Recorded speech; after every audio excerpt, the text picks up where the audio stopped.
All right, so these directions should look very similar to what we did right before spring break. Remember, we did a mosaic project right before we left for spring break, but we did it over the culture unit.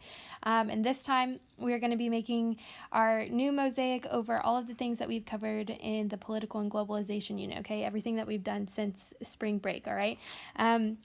So you are going to need some paper. I'm going to encourage you not to use notebook paper because that is just going to be harder for me to read whenever you upload a picture. Okay, so try to find a blank sheet of paper, maybe computer paper, or if you have a larger poster paper laying around the house, that would be great, okay?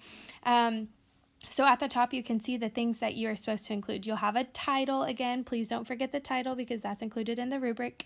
And you also have to color it as well, okay? Again, color is part of the rubric, but something important here that I want to bring to your attention is that if you do not have colors at home, then I need you to let me know, okay? Please send me a message, send me an email. Before you submit your project that tells me that you don't have colors at home, which is fine, but I need to know that before I grade it, because if I'm grading your paper and there's no color on it, then I'm taking points off, okay, unless you have told me otherwise, okay?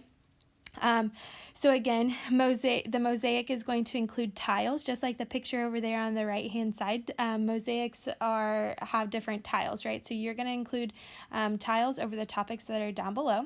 All right, and then another important thing is that you are only going to be using keywords or phrases, okay? This means you will not be using definitions, okay? So this means you can't just go look it up on Google and write down that definition, okay?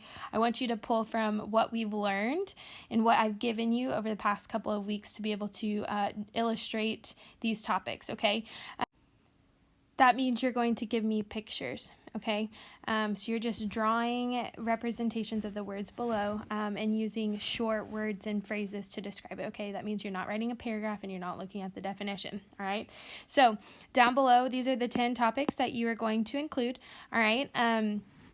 All of these things come directly from what we've been learning over the last couple of weeks that I've pushed out to you, okay? So things like state, nation, nation state, stateless nation, all of those came from the vocabulary that I pushed out that first week. So if you did not watch that video, make sure you go back and either refresh on that or watch it, because that's the information that I'm looking for, okay? If you can process that and give me examples, okay? 5 and 6, the Arab-Israeli conflict and centrifugal and centripetal forces came from that first week as well, okay? So in the Arab-Israeli conflict, you watch those couple of Nat Geo videos, and so I want you in your tile for that one, I need both sides, okay? So both the Palestinians and the Israelis should be represented, okay? And make sure that you label those, all right? So get creative there and go back and watch those videos, or maybe look at those notes that you were supposed to take over that as well, okay? And then centrifugal and centripetal forces were talked about as well, and you took notes on those, all right? 7 and 8 came from the second week of e-learning, okay? We looked at different government types, and for that tile, you just have to choose one. Only choose one of those government types. You don't have to do all 5 of them, all right? But you'll choose one and illustrate it, okay? Give me some keywords and phrases there. And then 8 is colonialism. You watched the Ed puzzle for that, okay?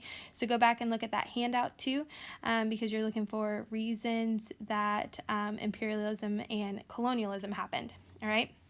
The next week we looked at globalization. You did the sneakers activity. You read the article from the book, and did some mapping activities there. Okay, so I want you to just illustrate the whole process. Okay, you did several mapping activities with that of the different processes, right? That the different pieces of tennis shoes come from different places around the world. Okay, so I want you to illustrate that.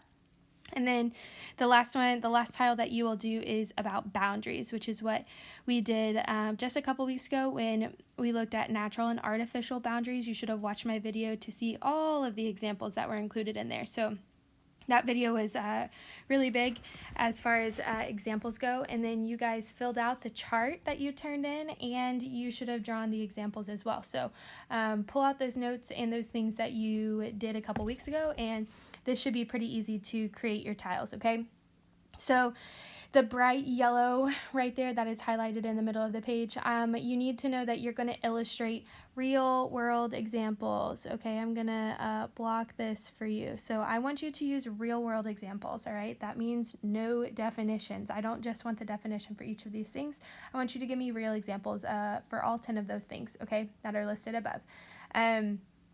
So keep that in mind. You will not get credit for definitions, okay? And then down below, you will see the rubric, okay? The rubric is how I will be grading what you complete, okay? So for the content, which is the 10 terms, okay? For each term will be, or each tile, I guess I should say, will be 7 points apiece, okay? Which will turn into 70 points total, okay? So for your format with the color and the title, that'll give you 20 points, and then just overall creativity and effort, right, will be 10 points, okay? So this should be pretty easy. I would suggest maybe doing a couple of terms a day, and maybe not waiting until one day to do it all, because that might be overwhelming. Remember, in class I gave you 2 full class periods to do this, so this should take you throughout the week. So maybe if you could do 1 or 2 terms or tiles a day or per sitting, then I think that you would be good. So let me know if you have questions, but this is the directions for this week's work, okay?